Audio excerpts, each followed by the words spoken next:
અહીંયા બેઠેલો એક એક આમ આદમી પાર્ટીનો નેતા ગુજરાતના ખેડૂતો માટે, યુવાનો માટે, મહિલાઓ માટે, રત્ન કલાકારો માટે, પશુપાલકો માટે, તમારી માટે મોતને મુઠ્ઠીમાં લઈને ફરવા વાળો નેતા છે, મોતનું કફન બાંધીને નીકળેલો નેતા છે. એટલે કોઈનાથી ગભરાવાની કે ડરવાની જરૂર નથી. વાત જ્યારે ભારતીય જનતા પાર્ટીની કરીએ ત્યારે 18 વરણના લોકો ભારતીય જનતા પાર્ટીના ત્રાસથી ત્રાહિમામ પુકારી ચૂક્યા છે. દરેક સમાજ, જ્ઞાતિ અને ધર્મના લોકો ત્રાહિમામ પુકારી ચૂક્યા છે. ત્યારે આપણે સૌએ જે આવનારી જિલ્લા પંચાયત અને તાલુકા પંચાયતની ચૂંટણીઓ આવે છે એમાં આ લોકોને જડબા તોડ જવાબ દેવાનો છે. અહીંયા અનેક ઉમેદવારો બેઠા હશે.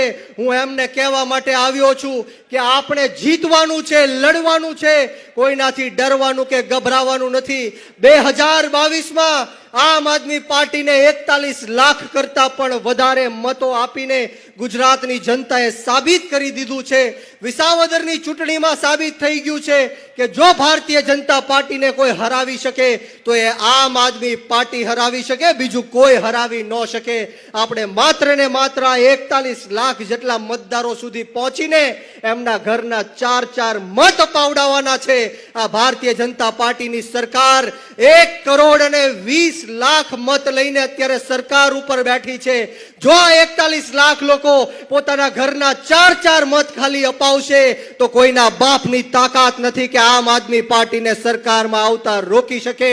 હું એટલું જ ખાતરી આપું છું, વિશ્વાસ આપું છું અને વચન આપું છું કે તનતોડ મહેનત કરવાની છે.